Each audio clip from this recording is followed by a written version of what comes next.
കുൽഗാമിൽ അന്വേഷണ ഏജൻസികൾ വ്യാപക തിരച്ചിൽ നടത്തുകയാണ്. ഭീകരപ്രവർത്തനവുമായി ബന്ധപ്പെട്ട കേസിലാണ് അന്വേഷണം. മറ്റ് തെക്കൻ കശ്മീർ മേഖലകളിലായി 16 ഇടങ്ങളിലാണ് പരിശോധന എന്നാണ് പ്രാഥമിക വിവരം. പ്രദേശത്താകെ കനത്ത സുരക്ഷയും വ്യാപിപ്പിച്ചിട്ടുണ്ട്. ജമ്മു കശ്മീർ പോലീസിന്റെ സ്പെഷ്യൽ ഓപ്പറേഷൻ ഗ്രൂപ്പ് അടക്കം സഹകരിച്ചുകൊണ്ടാണ് പരിശോധന നടക്കുന്നത്. സാഹചര്യം പ്രധാനമന്ത്രി നരേന്ദ്രമോദിയുടെ നേതൃത്വത്തിൽ വിലയിരുത്തി. സൈനിക മേധാവികളും യോഗത്തിൽ പങ്കെടുത്തു. പാകിസ്ഥാൻ പ്രകോപനം വീണ്ടും തുടർന്നാൽ ശക്തമായ തിരിച്ചടി ഇന്ത്യ നൽകും.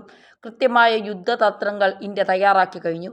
അതിനിടെ ഉധംപൂരിൽ പാക് ഡ്രോൺ ആക്രമണത്തിൽ പരിക്കേറ്റ ജവാൻ വീരമൃത്യു വരിച്ചുവെന്ന് സൈന്യം സ്ഥിരീകരിച്ചു. രാജസ്ഥാനിലെ ജുനു സ്വദേശി സുരേന്ദ്രകുമാറാണ് കൊല്ലപ്പെട്ടത്. ഇന്ത്യൻ വ്യോമസേനയുടെ മെഡിക്കൽ വിഭാഗത്തിൽ സേവനമനുഷ്ഠിച്ചു വരികയായിരുന്നു. ഇതുവരെ 3 സൈനികരും ഒരു BSF ജവാനുമാണ് വീരമൃത്യു വരിച്ചത്.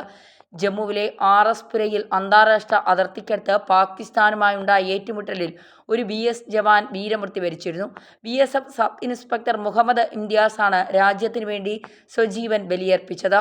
ഇന്ന് നടന്ന ഏറ്റുമുട്ടലിലാണ് ഇദ്ദേഹത്തിന് വെടിയേറ്റതെന്ന് BSF വ്യക്തമാക്കുന്നത്. അതിർത്തി മേഖലയിലെ ഇന്ത്യൻ പോസ്റ്റിന്റെ നേതൃത്വത്തിലായിരുന്നു ഇദ്ദേഹം. BSF സംഘത്തെ നയിക്കുന്നതിനിടയിലാണ് അദ്ദേഹത്തിന് വെടിയേറ്റത്.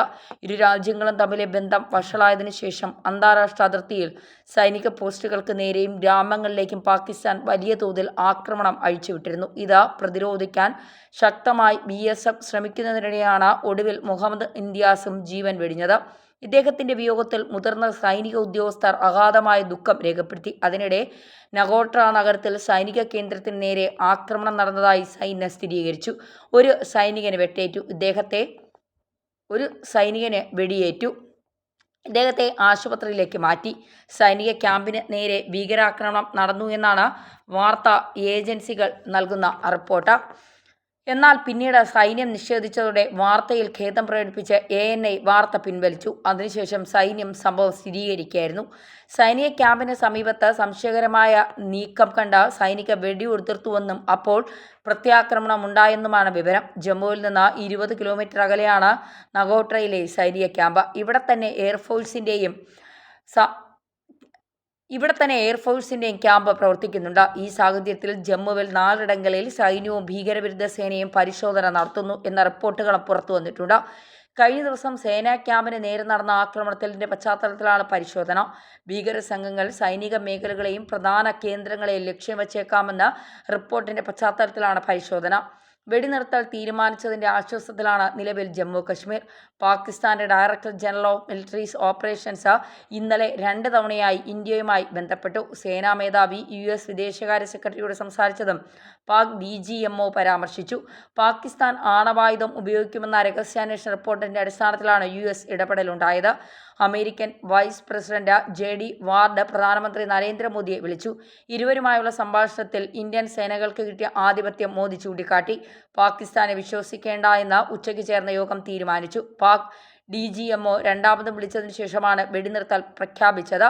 വെടിനിർത്തൽ അല്പം നേരത്തേക്ക് പാകിസ്ഥാൻ ലംഘിച്ചു. ഇത് ഗൗരവത്തിലാണ് സൈന്യം എടുത്തത്. ഇനി തീവ്രവാദി ആക്രമണം ഉണ്ടായാൽ ഇന്ത്യ അതീവ ഗൗരവത്തിൽ അതിനെ എടുക്കും. പാക് അധിനിവേശ കശ്മീരിൽ ഇരച്ചു കയറുമെന്നും സൂചന നൽകുന്നുണ്ട്. എന്നാൽ ഇന്ത്യയിലേക്ക് കയറുന്നതിന് മുൻപ് തന്നെ പാകിസ്ഥാൻ അതിർത്തിയിൽ തുടർന്ന പാക് പ്രകോപനങ്ങൾക്ക് ഇന്ത്യ നൽകിയ ശക്തമായ തിരിച്ചടിയിൽ പാകിസ്ഥാന്റെ എണ്ണമറ്റ ഡ്രോണുകളും മിസൈലുകളുമാണ് നിലംപരിശായത്. ഇതിലേറ്റവും നിർണായകമായത് വെള്ളിയാഴ്ച രാത്രി ഹരിയാനയിലെ സിർസയിൽ വെച്ച ഇന്ത്യൻ സൈന്യം തകർത്ത പാകിസ്ഥാന്റെ ദീർഘദൂര ബലിസ്റ്റിക് മിസൈലായ ഫത്ത സെക്കൻഡ് ആണ്.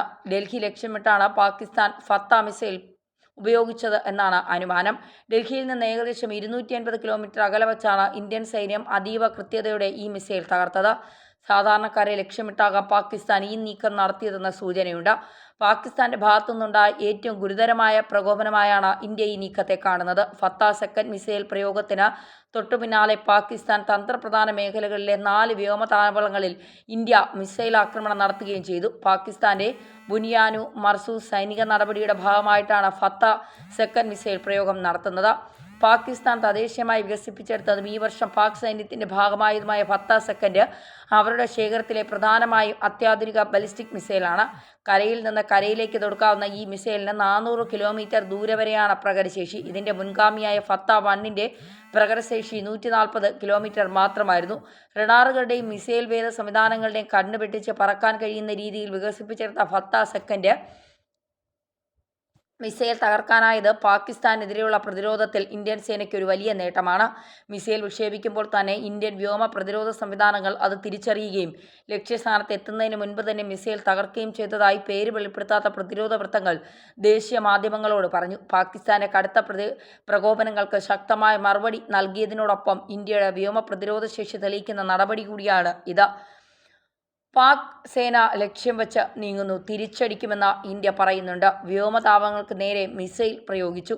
നിയന്ത്രണ രേഖയിൽ നിരന്തരം പാകിസ്ഥാൻ വെടിനിർത്തൽ കരാർ ലംഘിച്ചതായി ഇന്ത്യ പറയുന്നുണ്ട്. അതിവേഗ മിസൈലുകളും ഡ്രോണുകളും പാകിസ്ഥാൻ പ്രയോഗിച്ചെന്നും ആരോഗ്യ കേന്ദ്രങ്ങളും സ്കൂളുകളും പാകിസ്ഥാൻ ലക്ഷ്യമിട്ടു എന്നുമാണ് ഇന്ത്യ സംയുക്ത വാർത്താ സമ്മേളനത്തിൽ പറഞ്ഞത്. പാക് ആക്രമണത്തെ ഇന്ത്യ ശക്തമായി പ്രതിരോധിച്ചുവെന്നും കനത്ത തിരിച്ചടി നൽകിയെന്നും സേന അറിയിച്ചു. ഡൽഹിയിൽ വെച്ച് ചേർന്ന സംയുക്ത സേനാ വാർത്താ സമ്മേളനത്തിലായിരുന്നു ഇക്കാര്യം വ്യക്തമാക്കിയത്. വിംഗ് കമാൻഡർ വ്യോമിക സിംഗ്, വിദേശകാര്യ സെക്രട്ടറി വിക്രം മിശ്രി, കേണൽ സോഫിയ ഖുറേഷി എന്നിവരായിരുന്നു വാർത്താ സമ്മേളനത്തിൽ എത്തിയത്. വെടിനിർത്തൽ കരാർ തുടർച്ചയായി പാകിസ്ഥാൻ ലംഘിച്ചുകൊണ്ടിരിക്കുകയാണ്. ഇന്ത്യ കനത്ത തിരിച്ചടി പാകിസ്ഥാൻ നൽകി. പാകിസ്ഥാന്റെ വ്യോമാക്രമണ ശ്രമം ഇന്ത്യ തകർത്തു. യാത്രാ വിമാനങ്ങളെ മറയാക്കി ആക്രമണത്തിന് ശ്രമിച്ചെങ്കിലും അത് ഇന്ത്യ തകർത്തു. ഇതിൻ്റെ തെളിവുണ്ട്. തുടരെ ജനവാസ മേഖലയിലേക്കാണ് പാക് ലക്ഷ്യം വെച്ചത്. ഇന്ത്യയിലെ 26ലധികം പ്രദേശങ്ങൾക്ക് നേരെ ആക്രമണം നടത്തി. അതിനെയെല്ലാം ഇന്ത്യൻ സേന തടഞ്ഞു.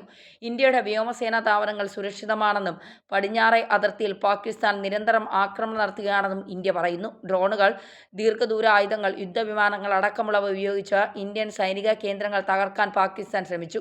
നിരവധി ആക്രമണങ്ങളെ ഇന്ത്യ നിർവീര്യമാക്കി. 26ലധികം സ്ഥലങ്ങളിൽ നുഴഞ്ഞുകയറാൻ ശ്രമിച്ചു. ഉധംപൂർ, ഭുജ്, പത്താൻകോട്ട, ബഠിൻഡ തുടങ്ങിയ വ്യോമതാവളങ്ങളിലെ ഉപകരണങ്ങൾ പാക് ആക്രമണത്തിൽ കേടുപറ്റി. കഴിഞ്ഞ ദിവസം രാത്രി 1:40 അതിവേഗ മിസൈലുകളാണ് പാകിസ്ഥാൻ ഉപയോഗിച്ചത്. പഞ്ചാബ് വ്യോമതാവളമായിരുന്നു ലക്ഷ്യം. ആരോഗ്യ കേന്ദ്രങ്ങളും സ്കൂളുകളും അവ ആക്രമിച്ചെന്ന് കേണൽ സോഫിയ ഖുറേഷി വാർത്താ സമ്മേളനത്തിൽ പറഞ്ഞു. പാക് സൈന്യം ഇന്ത്യ ലക്ഷ്യം വെച്ച് നീങ്ങുന്നതായി ശ്രദ്ധയിൽപ്പെട്ടിട്ടുണ്ട്. ഇത് കൂടുതൽ ആക്രമണം ലക്ഷ്യം വെച്ചുള്ളതാണെന്ന് സൂചിപ്പിക്കുന്നു. ഇന്ത്യൻ സായുധ സേന സർവ്വസജ്ജമാണ്. ശത്രുക്കളുടെ എല്ലാ നടപടികളും ഫലപ്രദമായി ചെറുക്കാനും കൃത്യമായി തിരിച്ചടിക്കാനും നീക്കങ്ങൾ ഇന്ത്യയുടെ ഭാഗത്തുനിന്നുണ്ട് എന്നും സോഫിയ ഖുറേഷി വ്യക്തമാക്കിയിരുന്നു. എന്തായാലും ഇന്ത്യ തകർത്തു എന്ന് തന്നെ പറയാം. ഇന്ത്യ സൈന്യം ഇന്ത്യൻ ജനങ്ങളെ കാത്തു സൂക്ഷിച്ചു, കാത്തു സംരക്ഷിച്ചു. ഇന്ത്യയിലെ ഒരു കൃത്യമായ നേതൃപാടവമുള്ള ഇന്ത്യൻ സർക്കാർ ഇന്ത്യൻ ജനത്തെ ചേർത്ത് പിടിച്ചു എന്ന് തന്നെ പറയേണ്ടി വരും. എന്തായാലും ഇപ്പോൾ അതിർത്തികളെല്ലാം ശാന്തമാണ്. കശ്മീർ, രാജസ്ഥാൻ, പഞ്ചാബ്, ഗുജറാത്ത് അതിർത്തികളിൽ ജനജീവിതം സാധാരണ നിലയിലേക്ക് മാറിയിട്ടുണ്ട് എന്നുള്ളതാണ്. കഴിഞ്ഞ ദിവസം രാത്രിയിന് ശേഷം അതിർത്തിയിൽ എവിടെയും വെടിവെപ്പ് ഉണ്ടായിട്ടില്ല. പാകിസ്ഥാൻ പേടിച്ച് ഓടി എന്നുള്ള വിവരങ്ങളാണ് പുറത്തു വരുന്നത്.